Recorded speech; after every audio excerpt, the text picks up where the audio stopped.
देखते हैं। तो फर्स्ट क्वेश्चन में कहा गया है the period of life when the body undergoes changes.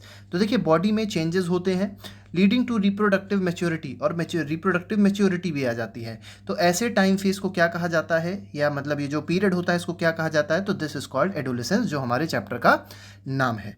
ठीक है, नेक्स्ट क्वेश्चन पे आते हैं। नेक्स्ट क्वेश्चन क्या है, तो नेक्स्ट क्वेश्चन में कहा गया है adolescence begins around the age of dash. तो देखिए आपसे क्या पूछा गया है, आपसे पूछा गया है कि एडोलेसेंस कितने एज पे स्टार्ट होता है और एंड होता है 18 to 19 ईयर्स ऑफ एज पे वो खत्म हो जाता है। तो एडोलेसेंस जो स्टार्ट होता है वो कब स्टार्ट होता है, किस एज पे स्टार्ट होता है, तो first option is 8 years, second option is 9 years, third option is 11 years and fourth option is 17 years. तो एडोलेसेंस आपको याद रखना है, चाहे बॉय हो चाहे गर्ल हो, अप्रॉक्सीमेटली 11 to 12 ईयर्स पे वो स्टार्ट हो जाता है। नेक्स्ट क्वेश्चन देखते हैं। नेक्स्ट क्वेश्चन नंबर 3 है। इसमें कहा गया है इन गर्ल्स द एडोलेसेंस में बिगिन अ ईयर और 2 years earlier than in boys. तो देखिए कुछ बहुत कम टाइम का डिफरेंस होता है, और गर्ल्स में जो होता है वो थोड़ा सा पहले हो सकता है। तो 1-2 साल पहले गर्ल्स में स्टार्ट हो जाता है एडोलेसेंस, और बॉयज़ में थोड़ा सा लेट स्टार्ट होता है।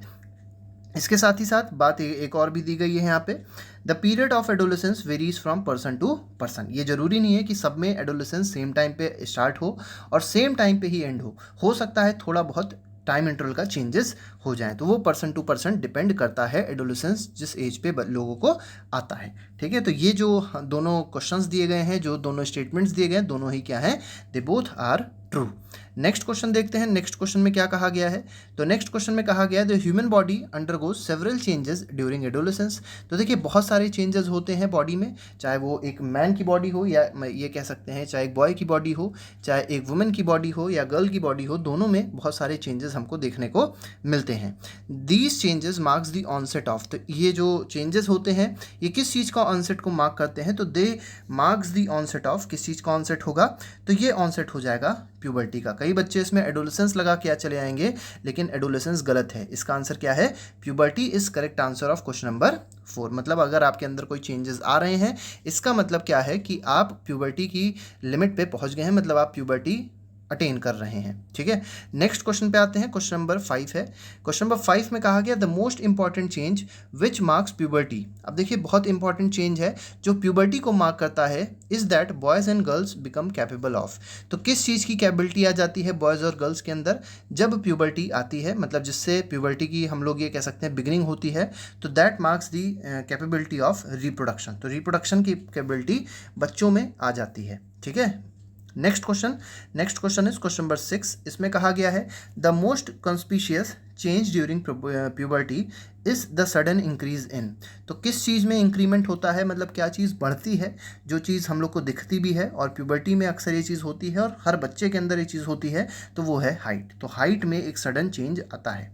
ठीक है, नेक्स्ट क्वेश्चन नंबर 7 है। क्वेश्चन नंबर 7 में कहा गया है initially girls grow faster than boys but by about dash years. देखिए शुरुआत में क्या होता है, शुरुआत में जो गर्ल्स होती हैं वो तेज़ी से बढ़ती हैं, लेकिन कुछ साल बाद, मतलब कुछ 1 साल बाद क्या होता है, both reach their maximum height. ठीक है, तो किस एज पे वो चीज़ होती है, तो वो अप्रॉक्सीमेटली जो एज होती है दैट इज 18 to 19 ईयर्स। तो क्वेश्चन नंबर 7 का जो आंसर हो जाएगा that will be option number D.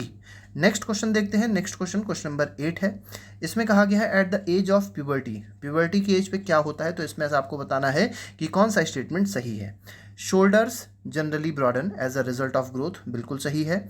In girls the region below the waist becomes wider, ये चीज़ जो इन गर्ल्स वाली है वो बी पार्ट में आनी चाहिए थी। तो in girls the region below the waist becomes wider, ये भी बिल्कुल सही है। थर्ड ऑप्शन में क्या दिया है, मतलब पहले 2 ऑप्शन सही हैं। थर्ड ऑप्शन में बोला गया है in boys the muscle of body grow more permanently than in girls, तो बिल्कुल सही है। मसल्स बॉय में ज़्यादा ग्रो करती है और गर्ल्स में थोड़ी सी कम होता है। तो तीनों ही स्टेटमेंट सही है, इसका मतलब जो आंसर हो जाएगा that will be all of above.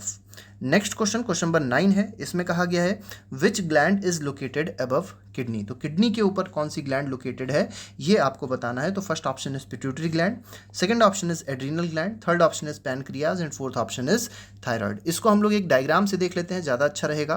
देखिए जितनी भी ग्लैंड्स हमको मेनली पढ़नी है उनके बारे में देखिए यहाँ बताया गया है। आप लोग यहाँ देख सकते हैं ब्रेन में जो ग्लैंड सिचुएटेड है उसको पिट्यूटरी ग्लैंड कहते हैं, मास्टर ग्लैंड भी इसको कहा जाता है क्योंकि ये बाकी ग्लैंड्स को क्या करती है, कंट्रोल करती है। इसके बाद आप लोग गले में, नेक में देख सकते हैं जो ग्लैंड है उसको थायराइड ग्लैंड बोला गया है।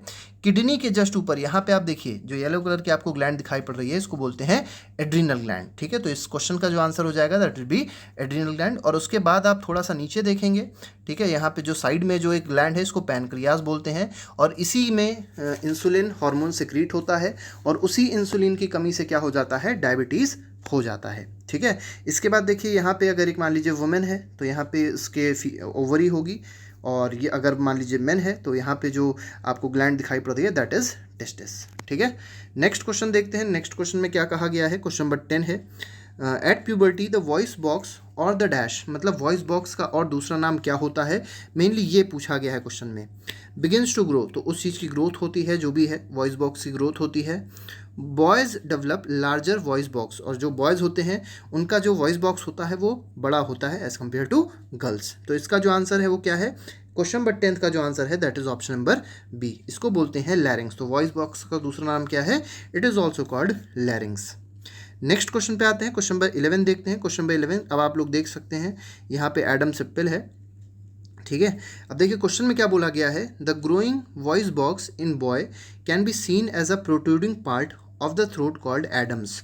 ठीक है, तो ये जो आपको पार्ट दिखाई पड़ रहा है, जो थोड़ा सा उभरा हुआ पार्ट दिखाई पड़ रहा है आपको, अक्सर ये चीज़ बच्चों में आ जाती है, 15-16 साल में बच्चों की आवाज़ बदल जाती है। तो ये जो आपको पार्ट दिखाई पड़ रहा है, प्रोट्रूडिंग पार्ट जो दिखाई पड़ रहा है, उसको क्या कहते हैं, that is called Adam's apple. तो इसका आंसर हो जाएगा क्वेश्चन नंबर 11 का option number C. Question number 12 देखते हैं। क्वेश्चन नंबर 12 में देखिए क्या कहा गया है, इसमें कहा गया generally girls have a dash pitched voice. ठीक है, तो गर्ल्स की कैसी वॉइस होती है, उसकी पिच कैसी होती है, पिच होती है बहुत हाई। ठीक है, तो गर्ल्स की पिच जो होती है बहुत हाई होती है, और बॉयज़ की जो आवाज़ है उनकी जो वॉइस होती है वो कैसी होती है, डीप होती है। अच्छा, पिच हाई होती है, इसका मतलब क्या होता है कि आप लोग ने देखा होगा अक्सर जब भी कोई भी लड़की या कोई भी गर्ल जब चिल्लाती है तो वो आवाज़ बहुत दूर तक पहुंच जाती है, लेकिन अगर लड़का वही चिल्लाता है और उसी सेम स्ट्रेंथ से चिल्लाएगा तो उसकी आवाज़ बहुत दूर तक नहीं जाती। क्यों, इसलिए क्योंकि जो पिच है, जो गर्ल्स की वॉइस की जो पिच होती है वो बहुत ज़्यादा होती है, और पिच अगर ज़्यादा होगी तो जो आवाज़ होगी वो उतनी ज़्यादा पतली होगी और वो बहुत दूर तक ट्रेवल कर पाएगी। ठीक है, तो इस वजह से वो आवाज़ बहुत दूर तक सुनाई पड़ जाती है। तो क्वेश्चन नंबर 12 का जो आंसर हो जाएगा that will be option number A. Next question देखते हैं, क्वेश्चन नंबर 13 देख लेते हैं, थोड़ा सा बड़ा है। इसमें देखिए क्या कहा गया है, आइडेंटिफाई द रॉन्ग स्टेटमेंट, आपको इसमें से गलत स्टेटमेंट बताना है। फर्स्ट स्टेटमेंट में कहा गया है the secretion of sweat glands and sebaceous gland decreases. तो बेटा ये जो पहला ही ऑप्शन है ये गलत दिया गया है। सिक्रीशन जो है स्वेट ग्लैंड का और सेबेशियस ग्लैंड का, ठीक है, ये जो सिक्रीशन करते हैं स्वेट का या ये कह सकते हैं ऑयल का जो सिक्रीशन होगा वो बढ़ता है। ठीक है, प्यूबर्टी के टाइम पे ये चीज़ इंक्रीज होती है, डिक्रीज नहीं करती है। इसके बाद ऑप्शन बी देखेंगे तो ऑप्शन बी में क्या बोला गया है, many young people get acne.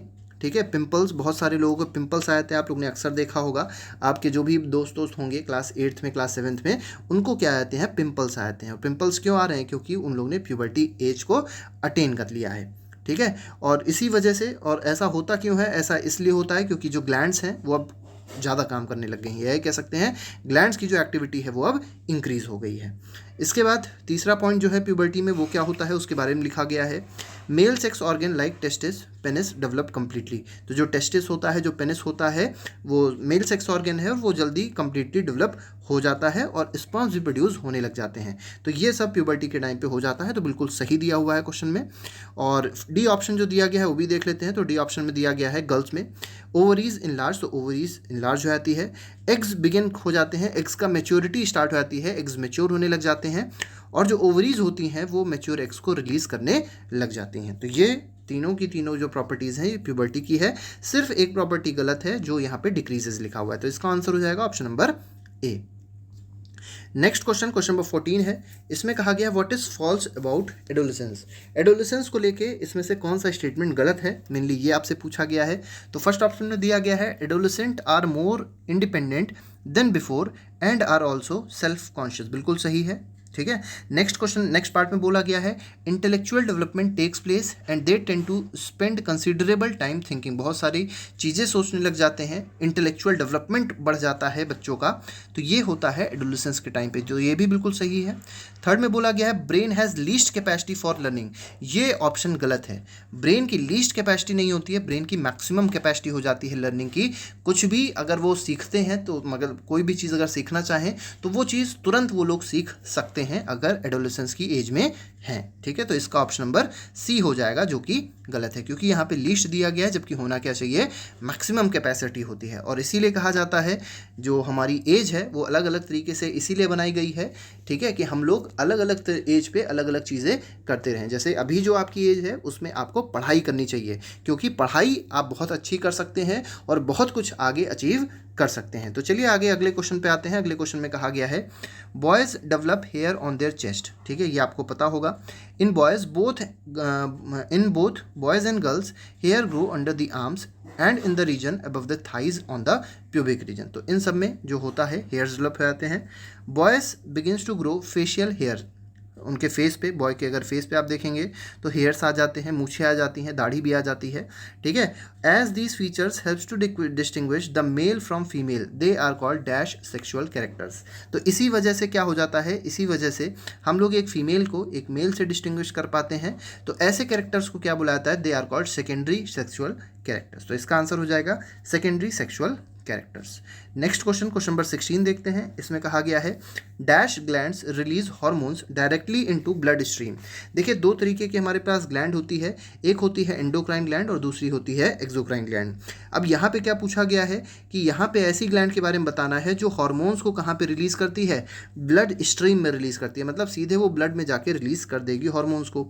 और उन ग्लैंड्स को क्या बुलाता है, उन ग्लैंड्स को डक्टलेस ग्लैंड भी बुलाता है, मतलब उनके अंदर डक्ट्स नहीं होते। डक्ट्स का मतलब होता है छोटे छोटे से, बिल्कुल ये कह सकते हैं कैपिलरीज या पाइप्स की तरह से जो भी प्रोजेक्शंस होते हैं या जो भी हमारे पास वेसल्स होते हैं उनको क्या बोल सकते हैं हम लोग, डक्ट्स बोल सकते हैं। तो डक्ट्स इनमें, इन ग्लैंड्स में नहीं होते हैं। तो ऐसी ग्लैंड को क्या कहा जाता है, they are called endocrine glands. Next question देखते हैं, क्वेश्चन नंबर 17 है।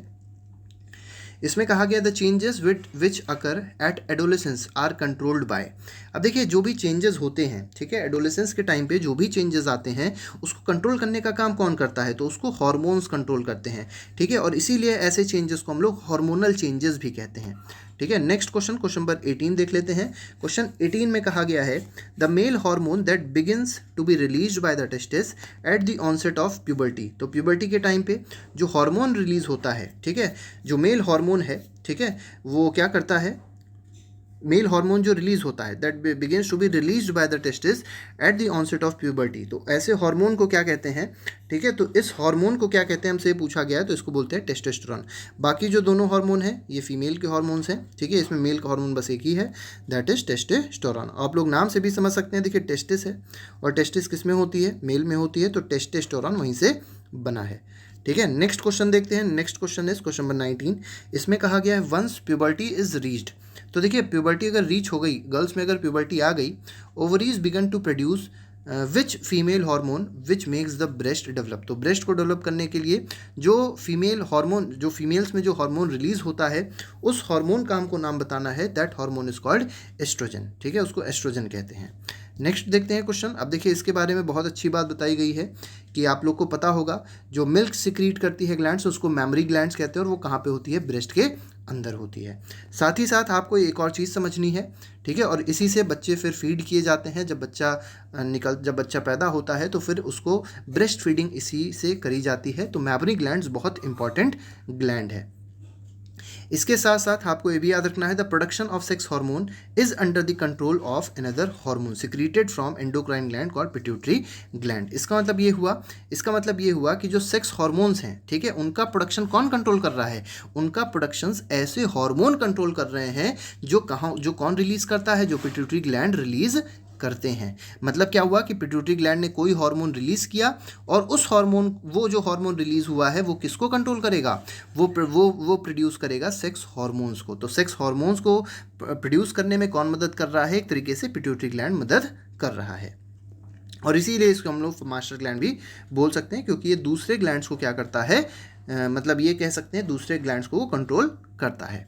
Next question is dash glands release hormones into blood stream and reach a particular body part called target site. तो टारगेट साइट देखिए यहाँ पे क्या है कि ब्लड स्ट्रीम में हार्मोन्स रिलीज हो रहे हैं। अगर ब्लड स्ट्रीम में हार्मोन्स रिलीज होते हैं, ठीक है, तो उनको क्या बुलाता है, they are called endocrine glands. अभी हम लोग ने देखा भी था। नेक्स्ट क्वेश्चन देख लेते हैं, क्वेश्चन नंबर 21 है। क्वेश्चन नंबर 21 में क्या बोला गया है, इसमें कहा गया है आइडेंटिफाई द फॉल्स स्टेटमेंट। आपको फॉल्स स्टेटमेंट बताना है कौन सा होगा। तो देख लीजिए क्वेश्चन नंबर 21 में ए पार्ट बोला गया है sex hormones are under the control of hormones from the pituitary gland, ये भी हमने देखा था, बिल्कुल सही है। नेक्स्ट पार्ट में बोला गया था pituitary secretes many hormones one of which makes ova mature in the ovaries and sperms form in the testis, बिल्कुल सही है। ठीक है, तो पिट्यूटरी ग्लैंड ऐसे हार्मोन्स भी क्रिएट कर रहा है, ठीक है, जो ओवा को मैच्योर कर रहे हैं ओवरीज में और साथ ही साथ स्पर्म का क्रिएशन कर रहे हैं टेस्टिस में। ठीक है, ये दोनों ही सही हैं। इसके बाद थर्ड देख लेते हैं, the capacity for maturation and production of gametes last for a much longer time in females than in females, तो ये भी ऑप्शन क्या है, बिल्कुल सही है। तो गैमीट्स जो होते हैं, गैमीट्स का जो प्रोडक्शन होता है या ये कह सकते हैं जो मैच्योरेशन होता रहता है, वो मेल्स में ज़्यादा टाइम के लिए होता है और फीमेल्स में थोड़ा सा कम टाइम के लिए होता है। इसके बाद ऑप्शन नंबर डी देख लेते हैं, इसमें क्या कहा गया है। ऑप्शन डी में बोला गया है adolescent become capable of reproduction when their testis and ovaries begin to produce gametes, तो ये चारों ही ऑप्शन सही हैं, इसमें कोई भी ऑप्शन गलत नहीं है। नेक्स्ट क्वेश्चन देखते हैं, नेक्स्ट क्वेश्चन में क्या कहा गया है। तो इससे पहले थोड़ी सी बात ये भी देख लेते हैं। तो फीमेल में आपको पता है रिप्रोडक्टिव फेज जो होता है वो प्यूबर्टी से स्टार्ट होता है, और प्यूबर्टी किस एज से स्टार्ट होती है, 10 to 12 एज से स्टार्ट होती है, और वो कब ख़त्म होती है। देखिए यहाँ पे जो रिप्रोडक्टिव फेज है उसके बारे में बात करी गई है। तो रिप्रोडक्टिव फेज का जो स्टार्टिंग है वो प्यूबर्टी पे होती है, और अगर आप रिप्रोडक्टिव फेज का एंड देखेंगे तो 45 से 50 ईयर्स तक वो ख़त्म हो जाती है। ठीक है, अब इस पीरियड में होता क्या है, तो इस पीरियड में जो आप देखेंगे तो जो यूट्रस की वॉल होती है, जो यूट्रस की जो वॉल होती है वो थिक हो जाती है, जिससे जो एग होता है वो यूट्रस उसको रिसीव कर लेता है। अब मान लीजिए क्या हुआ, अब इसके बाद मान लीजिए जो एग था वो फर्टिलाइज हो गया। ठीक है, तो फर्टिलाइज हो जाएगा तो वो डेवलप होने लग जाएगा उसी में, और जिससे क्या हो जाती है, प्रेगनेंसी हो जाती है। लेकिन मान लीजिए क्या हुआ कि एग आ तो गया लेकिन एग फर्टिलाइज नहीं हुआ। ठीक है, एग जनरेट तो हो गया था लेकिन जब उसको स्पर्म नहीं मिलेगा तो फर्टिलाइज नहीं होगा। जब एग फर्टिलाइज नहीं हुआ तो क्या होता है, वो जो एग होता है, जो मतलब जो लाइनिंग होगी, जो थिक लाइनिंग होगी यूट्रस की, वो फिर शेड हो जाती है, मतलब वो बाहर आ जाती है, और उसके साथ ब्लीडिंग के साथ वो बाहर आती है, और इसको क्या कहते हैं, दिस इज कॉल्ड मेंस्ट्रुएशन, और ये बहुत ही पेनफुल प्रोसेस होता है। नेक्स्ट क्वेश्चन देखते हैं, next question is question number 22। Question number 22 में क्या कहा गया है, क्वेश्चन नंबर 22 में कहा गया है menstruation occurs once in about 28 to 30 days. ठीक है, मेंस्ट्रुएशन कितने दिन पे आता है, तो 28 से 30 दिन पे आता है एक बार। ठीक है, इसके बाद जब आप देखेंगे the first menstrual flow begins at puberty and is termed as, तो पहला जो मेंस्ट्रुअल फ्लो होता है उसको क्या बोलते हैं, दैट इज कॉल्ड मेनार्क। ठीक है, B option is correct of question number 22। Next question, at 45 to 50 years of age the menstrual cycle stops, तो menstrual cycle stop हो जाती है कितनी एज पे, 45 से 50 साल की एज में menstrual cycle जो होती है, जो menstruation की साइकिल होती है वो रुक जाती है। stoppage of menstruation is termed as, तो इसको क्या बोला जाता है, this is called menopause। देखिए पॉज है, मेनो का मतलब हो गया menstruation और पॉज का मतलब हो गया रुकना, तो that is called menopause. Question number 24 देखते हैं, क्वेश्चन नंबर 24 में कहा गया है menstrual cycle is controlled by hormones that includes। ठीक है, अब देखिए जो मेंस्ट्रुअल साइकिल है वो is controlled by hormones includes, तो किसको किसको कंट्रोल करेगा, मतलब ये समझ सकते हैं कि मेंस्ट्रुअल साइकिल है वो किसको किसको इंक्लूड करती है। तो first is maturation of egg, तो बिल्कुल सही है। रिलीज ऑफ एग, ये भी सही है। Thickening of uterine wall and its break down if pregnancy does not occur. ठीक है, तो प्रेगनेंसी अगर नहीं होगी तो जो थिकेंड यूट्रिन वॉल थी वो क्या हो जाती है, ब्रेक हो जाती है, जिससे ब्लीडिंग होती है। ठीक है, that is called all of above, इसका आंसर सही हो जाएगा। नेक्स्ट क्वेश्चन, अच्छा यहाँ पे थोड़ा सा ये भी देख लेते हैं कि अगर मान लीजिए एग फर्टिलाइज होता है तो फर्टिलाइजेशन जब एग का हो जाएगा तो क्या होता है कि जो भी हमारा एग था वो यूट्रस में चला जाता है और वहाँ पे उसका पूरा डेवलपमेंट होता रहता है। तो उसके बाद फिर आगे जो बच्चा होता है वो धीरे धीरे करके बड़ा होता है, फीटस बनता है और बाद में वो बेबी बन जाता है बड़ा होके। ठीक है, नेक्स्ट क्वेश्चन, क्वेश्चन नंबर 25 देख लेते हैं। इनसाइड द फर्टिलाइज्ड एग और zygote is the instruction for determining the sex of a baby. ठीक है, तो बेबी का जो सेक्स है, ठीक है, मतलब वो मेल होगा कि फीमेल होगा, उसको डिटरमाइन करने के लिए एक बहुत इंपॉर्टेंट हमारे पास कंपोनेंट होता है। अब ये कहाँ प्रेजेंट होता है? This instruction is present in thread like structures. कुछ थ्रेड लाइक स्ट्रक्चर्स होते हैं जो इसको बताते हैं, जिससे हम लोग सेक्स को डिटरमाइन कर सकते हैं, ठीक है। और उन थ्रेड लाइक स्ट्रक्चर्स को क्या कहा जाता है? तो उनको कहा जाता है क्रोमोजोम्स। आपको पता होगा क्रोमोजोम्स का 23 पेयर्स ऑफ क्रोमोजोम होते हैं एक ह्यूमन बींग में, जिसमें 22 जो होते हैं उनको ऑटोजोम्स कहते हैं, और जो लास्ट पेयर होता है, जो 23rd पेयर होता है, वो सेक्स क्रोमोजोम होता है। एक होता है XX नाम का और दूसरा होता है XY नाम का। अब आपको कमेंट बॉक्स में लिख के तुरंत बताना है कि XX क्रोमोजोम किस में होते हैं और XY क्रोमोजोम किस में होते हैं। नेक्स्ट क्वेश्चन आते हैं, नेक्स्ट क्वेश्चन देखते हैं। देखिए आ ही गया क्वेश्चन इस पे बेस्ड। क्वेश्चन में कहा गया है two chromosomes out of these are the sex chromosomes. तो देखिए आपको बताना है इसमें से सेक्स क्रोमोजोम कौन से हैं, ठीक है। आपको अभी हमने बताया कि 23 पेयर होते हैं टोटल क्रोमोजोम, जिसमें 22 पेयर जो होंगे वो ऑटोजोम्स होंगे, या उनको क्रोमोजोम्स सिंपल बोल सकते हैं। जो 23rd पेयर होता है उसको क्या बोला जाता है? That is called sex chromosome. आपको बताना है सेक्स क्रोमोजोम क्या होता है, तो सेक्स क्रोमोजोम होता है X and Y। Next question, अच्छा ये देख लीजिए कि किस तरीके से सेक्स डिटर्मिनेशन किया जाएगा। तो जैसे मान लीजिए फादर है, फादर के पास मतलब एक मेल के पास जो क्रोमोजोम होते हैं दैट इज XY, और मदर के पास जो सेक्स क्रोमोजोम होते हैं दैट इज XX। ये पहले आपको याद रखना है। अब देखिए होता क्या है, ये जो फादर है ये X क्रोमोजोम मान लीजिए देता है। अब जो मदर है उसके पास एग होगा, ठीक है, यहाँ पे एग होगा और यहाँ पे क्या होगा? स्पर्म होगा, ठीक है। अब देखिए एग जो होगा, एग के पास अगर आप देखेंगे तो हमेशा कौन सा क्रोमोजोम रहेगा? X क्रोमोजोम रहेगा। अब मान लीजिए फादर का X वाला क्रोमोजोम जो है वो एग के साथ मिलता है, और एग के पास X क्रोमोजोम है, तो X और X मिलके क्या बना देंगे? X। देखिए X और Y यहाँ पे सबसे पहले जो इन लोग ने बनाया है, ठीक है, ये वाला जो बनाया है, मान लीजिए ये X लिया गया और दूसरे का Y ले लिया गया। तो XY जब लिया गया तो हमारे पास क्या मतलब X मदर से लिया गया और Y किससे लिया गया? फादर से लिया गया। तो X और Y मिलके क्या बनाएंगे? XY बना देंगे। और XY का मतलब क्या होता है? XY का मतलब होता है जो बॉर्न होगा वो क्या हो जाएगा? एक सन हो जाएगा। तो सन का बर्थ होगा इस केस में, ठीक है। लेकिन अगर मान लीजिए मतलब इस तरीके से बहुत आसान तरीका होता है आपको समझने का। अब देखिए मान लीजिए ये वाला Y आया, मान लेते हैं कि इधर से Y आया और इधर से भी X आ गया, ठीक है। तो दोनों कंबाइन करेंगे तो क्या बना देंगे? XY बना देंगे।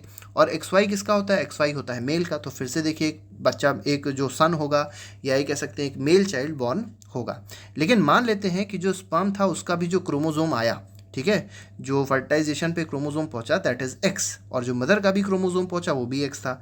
तो X और X मिलके क्या बन जाएंगे? ये डॉटर का क्रिएशन होगा। अब देखिए डॉटर के क्रिएशन में ये मतलब जो डॉटर बन रही है उसके लिए अक्सर क्या किया जाता है, क्योंकि आपको पता होगा बहुत सारी ऐसी जगह है जहाँ पे आज भी लोग लड़कियों को नहीं चाहते हैं। हालांकि ये बहुत ही ख़राब चीज़ है। सभी बराबर हैं और आधी जनसंख्या, कम से कम आधी जनसंख्या अगर आदमियों की है तो आधी जनसंख्या औरतों की भी होनी चाहिए, ठीक है। लेकिन बहुत सारी ऐसी चीज़ें हैं जिसके लिए औरतों को जिम्मेदार ठहराया जाता है।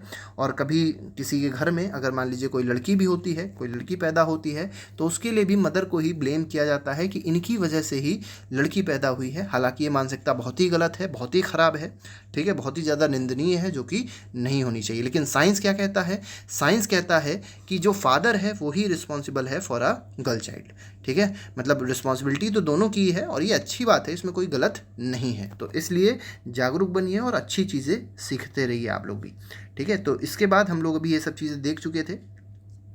नेक्स्ट क्वेश्चन देखते हैं, क्वेश्चन नंबर 27 देखते हैं। क्वेश्चन नंबर 27 में क्या कहा गया है? Pituitary gland is an endocrine gland which is attached to the. तो देखिए पिट्यूटरी ग्लैंड किससे अटैच होती है? अभी हम लोग ने देखा था पिट्यूटरी ग्लैंड अटैच किससे होती है, क्वेश्चन में पूछा गया है। तो फर्स्ट बोला गया है किडनीज से, सेकंड में बोला गया है ब्रेन से, और थर्ड में बोला गया है लिवर से। तो आप लोग ने देखा है पिट्यूटरी ग्लैंड कहाँ अटैच होती है? It is attached to brain. Next question, question number 28 देखते हैं। क्वेश्चन नंबर 28 में कहा गया है एग्जाम्पल्स ऑफ एंडोक्राइन ग्लैंड्स। तो एंडोक्राइन ग्लैंड्स के एग्जाम्पल क्या है? तो थायराइड सही है, एक एंडोक्राइन ग्लैंड है। पैनक्रियाज, पैनक्रियाज एक एक्सेप्शनल केस है क्योंकि ये एंडोक्राइन भी होती है और ये एक्सोक्राइन भी होती है, ठीक है। तो पैनक्रियाज भी एंडोक्राइन है, थायराइड भी एंडोक्राइन है, और साथ ही साथ एड्रीनल ग्लैंड भी एंडोक्राइन है। अब ये एड्रीनल ग्लैंड एक बहुत इंपॉर्टेंट ग्लैंड है क्योंकि ये एड्रीनलिन हार्मोन को प्रोड्यूस करती है। एड्रीनलिन हार्मोन का मतलब होता है कोई अगर आप लड़ाई वड़ाई करते हैं, ठीक है, फियर फाइट, अगर मान लीजिए आपको डर लगता है, आप लड़ाई करते हैं, आप लोग ने देखा होगा अक्सर पसीना बहने लग जाता है। तो वो जो पसीना आया, ठीक है, वो जो हमारी बॉडी कंट्रोल हो रही है उसको कंट्रोल कौन करता है? एड्रीनल ग्लैंड कंट्रोल करता है, ठीक है। इसीलिए इसको 3F हार्मोन कहते हैं, फियर, फ्लाइट और फाइट। तो 3F हार्मोन का मतलब ये होता है। तो इसका आंसर क्या हो जाएगा, ये तीनों ही एंडोक्राइन ग्लैंड्स हैं, तो all of above will be the correct answer of question number 28। Next question number 29 देखते हैं। इसमें कहा गया है goitre is a disease of thyroid gland which produces dash hormone, ठीक है। अब देखिए थायराइड ग्लैंड पूछा गया है कौन सा हार्मोन प्रोड्यूस करता है, और जब यही हार्मोन नहीं प्रोड्यूस हो पाता तो जो बीमारी होती है, जो डिजीज़ होती है, उसको बोलते हैं गोइटर, ठीक है।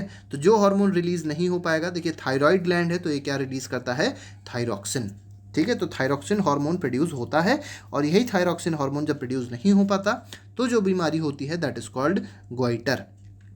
नेक्स्ट क्वेश्चन पे आते हैं। नेक्स्ट क्वेश्चन में कहा गया है इफ, एक मिनट, क्वेश्चन नंबर 30। क्वेश्चन 30 में कहा गया है if pancreas is not produce if pancreas is not producing the hormone insulin. देखिए अगर इंसुलिन हार्मोन प्रोड्यूस नहीं हो पा रहा है पैनक्रियाज से, ठीक है, तो एक बहुत इंपॉर्टेंट डिजीज हो जाती है जिसको क्या कहते हैं, डायबिटीज़ कहते हैं। हमने अभी ये बात आपको बताई थी, ठीक है। नेक्स्ट क्वेश्चन पे आते हैं। क्वेश्चन नंबर 31 देखते हैं। इसमें कहा गया है आइडेंटिफाई द ट्रू स्टेटमेंट। बताना है आपको कि सही स्टेटमेंट इसमें से कौन सा है। फर्स्ट ऑप्शन दिया गया है adrenal gland secrete hormones which maintains the correct salt balance, ठीक है, ये हमारे पास पहला ऑप्शन है। दूसरे ऑप्शन में दिया गया है adrenal also produce the hormone adrenaline, ठीक है, ये भी बिल्कुल सही है, ठीक है। थर्ड ऑप्शन में क्या दिया गया है it helps the body to adjust the stress when one is very angry, embarrassed और वरीड। तो बिल्कुल सही है। देखिए एड्रीनल ग्लैंड के बारे में तीनों बातें बताई गई हैं, और तीनों ही बातें क्या हैं, बिल्कुल करेक्ट है। तो all of above will be the correct answer of question number 31। या identify the true statement regarding क्या होना चाहिए, रिगार्डिंग होना चाहिए एड्रीनल ग्लैंड, ठीक है। नेक्स्ट क्वेश्चन देखते हैं। क्वेश्चन नंबर, अच्छा यहाँ से पहले थोड़ी सी बात दी गई है, इसको भी देख लेते हैं। तो थायराइड और एड्रीनल ग्लैंड ऐसी ग्लैंड है, ठीक है, secrete the hormones when they receive order from pituitary gland. तो मतलब पिट्यूटरी ग्लैंड से जब ऑर्डर मिलता है तो ये हार्मोन्स क्या करती हैं अपने, ये मतलब ये ग्लैंड्स क्या करती हैं अपने हार्मोन्स को क्रिएट करती हैं या सिक्रीट करती हैं, ठीक है। Pituitary also secretes growth hormone, ठीक है। पिट्यूटरी ग्लैंड का एक और काम होता है बहुत इंपॉर्टेंट कि ये ग्रोथ हार्मोन को सिक्रीट करती है, जिसकी वजह से ही नॉर्मल ग्रोथ हो पाती है एक पर्सन में।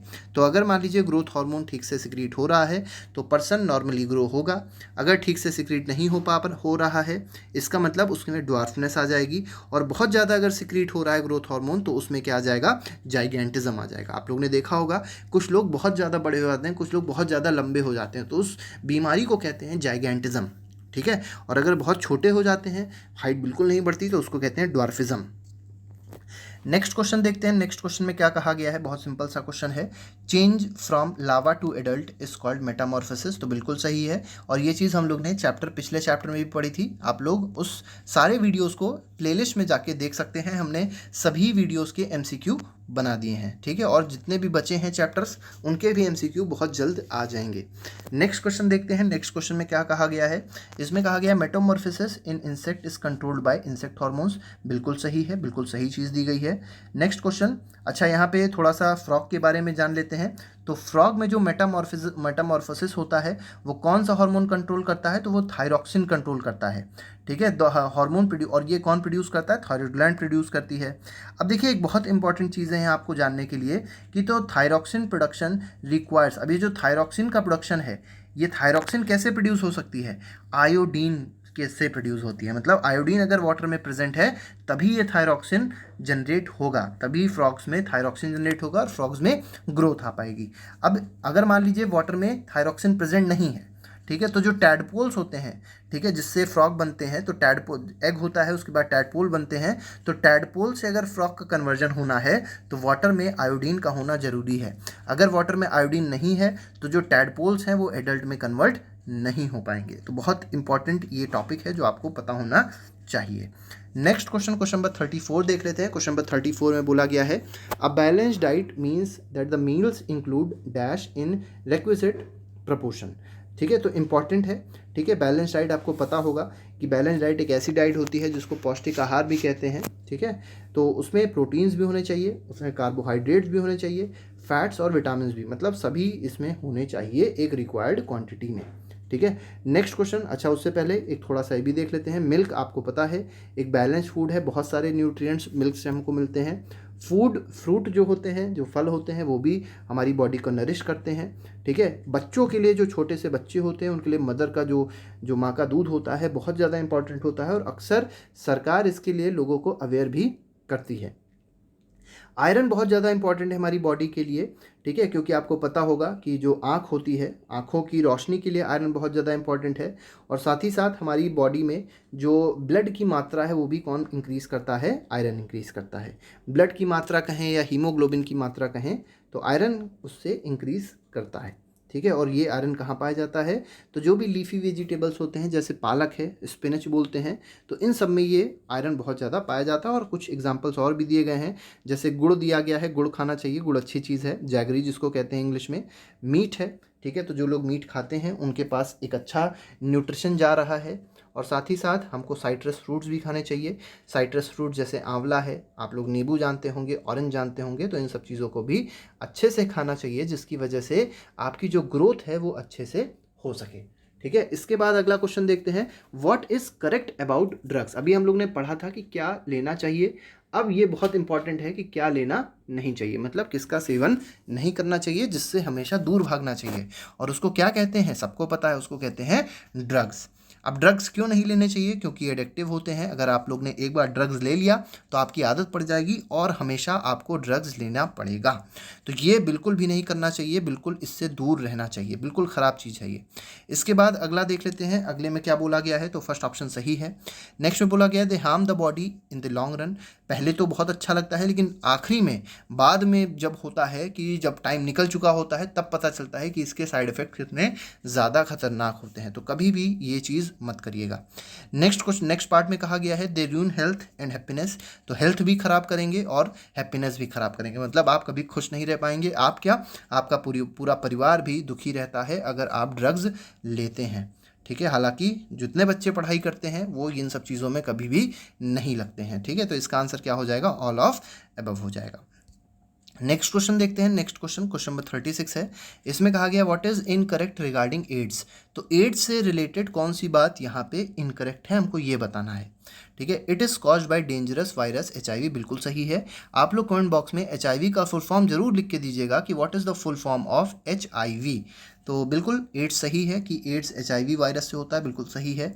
नेक्स्ट पार्ट में कहा गया है, this virus can pass on to normal person by an infected person by sharing the syringes used for injecting drugs। अब मान लीजिए 2 पर्सन है, एक पर्सन के एड्स था, दूसरे पर्सन की एड्स नहीं था। ठीक है। हुआ क्या, सिरिंज से, मतलब इसको सुई लगाई गई, या मान सकते हैं कि मान लीजिए कोई भी चीज़ है कि मान लीजिए सिरिंज को इंसर्ट किया गया इसकी बॉडी में, और वही सेम सिरिंज इसकी दूसरे वाले पर्सन की बॉडी में, हेल्दी पर्सन की बॉडी में इंसर्ट कर दिया गया। तो होगा क्या, उस सिरिंज के अंदर वायरस आ जाएंगे HIV वाले, और वो वायरस फिर जब दूसरी बॉडी में जाएंगे तो वो उसको उसमें स्प्रेड हो जाएंगे, जिससे कहीं ना कहीं वायरस दूसरी बॉडी में भी क्रिएट हो जाएगा। तो ये ऑप्शन, दोनों ऑप्शन सही हैं। इसके बाद देख लेते हैं, इट कांट बी ट्रांसमिटेड, यहाँ पे ऑल्सो नहीं होना चाहिए, it can't be transmitted to an infant from the infected mother through her milk. तो अगर मान लीजिए कोई छोटा सा बच्चा है और वो अपनी माँ का दूध पीता है, तो क्या उससे ये वायरस ट्रांसफ़र नहीं हो सकता? तो ये ऑप्शन गलत है, वो वायरस उससे भी ट्रांसफ़र हो सकता है। ठीक है। तो इनकरेक्ट पूछा गया था, तो सी ऑप्शन इसका इनकरेक्ट है, बाकी इसके सारे ऑप्शंस करेक्ट हैं। तो सेक्सुअल कांटेक्ट अगर मान लीजिए है किसी इन्फेक्टेड पर्सन के साथ में, तो भी वायरस का ट्रांसमिशन हो सकता है। नेक्स्ट क्वेश्चन नंबर 37 है। इसमें कहा गया है, इन इंडिया, तो भारत में, the legal age for marriage is. तो भारत में अगर देखेंगे तो गर्ल्स के लिए जो लीगल एज है वो क्या है? 18 साल है, और बॉयज़ के लिए क्या है? 21 ईयर्स है। नेक्स्ट क्वेश्चन, अब NCERT के कुछ क्वेश्चंस देख लेते हैं। NCERT का जो पहला क्वेश्चन है, इसमें कहा गया है, adolescent should be careful about what they eat because. अब देखिए, एडोलेसेंट को पता होना चाहिए कि वो लोग क्या खा रहे हैं। ठीक है। और क्यों ऐसा पता होना चाहिए? क्योंकि अगर वो अच्छा खाना खाएंगे तो उनकी बॉडी का जो ग्रोथ भी होगा वो भी अच्छा होगा। तो जो रैपिड ग्रोथ होती है बॉडी की, उसको जो डाइट होगी वो क्या कर सकती है? आसानी से लागू कर सकती है, मतलब आसानी से उसकी रैपिड ग्रोथ को कंटिन्यूसली मेंटेन करी रहती है। कौन? एक प्रॉपर डाइट, एक बैलेंस डाइट। तो ऑप्शन नंबर 2 इसका सही हो जाएगा। नेक्स्ट क्वेश्चन देखते हैं, reproductive age in women starts when their. ठीक है। तो बताना है आपको कि रिप्रोडक्टिव एज कब स्टार्ट होती है वुमेन में, जब क्या होता है, तो मेंस्ट्रुएशन जब स्टार्ट होता है, हमने शुरुआत में बताया था, तो रिप्रोडक्टिव एज उनकी स्टार्ट हो जाती है। नेक्स्ट पार्ट देखते हैं, पार्ट नंबर सी है, ठीक है, क्वेश्चन नंबर सी है एनसीईआरटी का। इसमें कहा गया the right meal for adolescent consist of.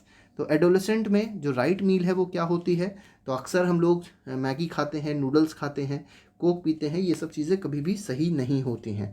कभी कभी के लिए तो ठीक है, लेकिन अक्सर रोज़ाना ये सब चीज़ें नहीं खानी चाहिए। क्या चीज़ रोज़ाना खानी चाहिए, तो चपाती, रोटी, दाल और सब्ज़ी, ये 3 चीज़ें ज़रूर खानी चाहिए। ये बहुत ज़्यादा न्यूट्रिशन आपको प्रोवाइड करेंगे। नेक्स्ट कुछ एग्जाम्पलर के क्वेश्चंस देख लेते हैं, बहुत इंपॉर्टेंट होते हैं एग्जाम्पलर के सवाल। तो पहला क्वेश्चन कहा गया है the belief that mother is completely responsible for sex of a child is wrong because the child. अब देखिए, अब आपको बताना है कि जो गर्ल चाइल्ड पैदा हो रही थी, ठीक है, उसके पीछे अक्सर ये कहा जाता है कि वुमेन रिस्पॉन्सिबल है। क्या ये चीज़ सही है, तो आंसर है सही नहीं है।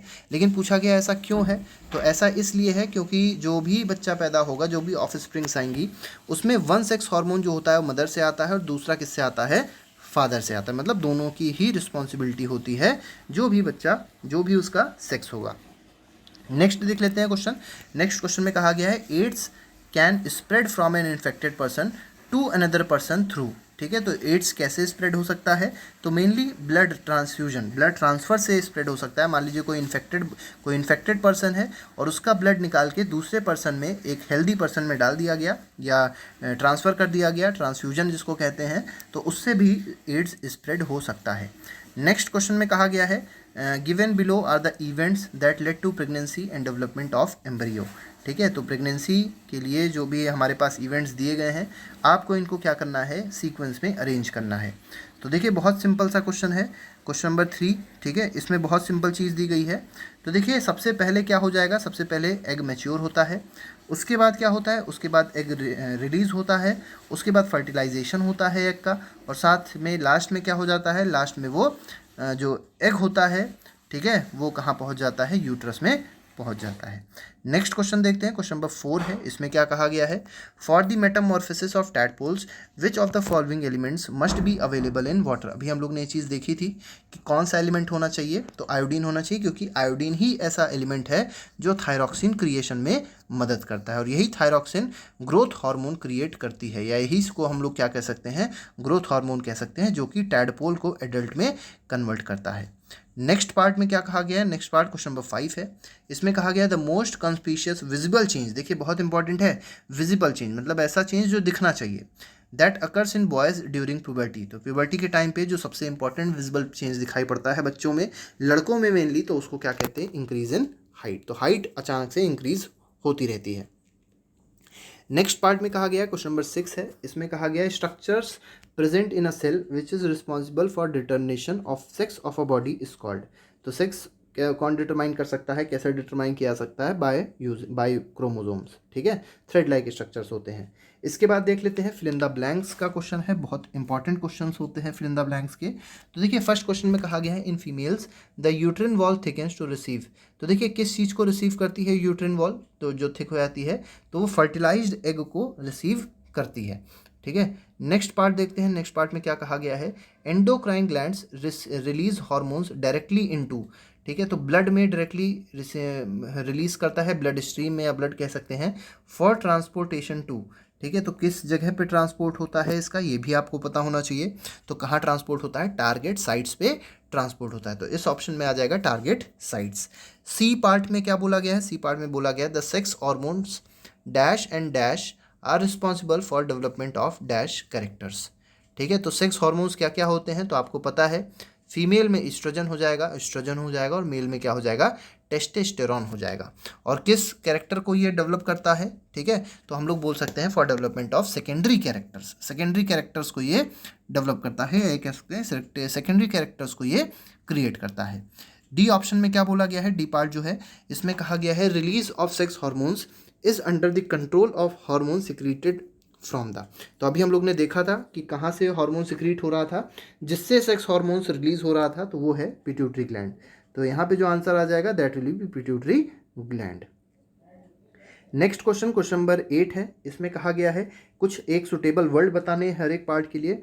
The site which responds to hormone, तो इसको बोलते हैं टारगेट साइट्स। ठीक है, तो इसका आंसर टारगेट साइट पे आएगा। Name a gland which transport secretion through ducts.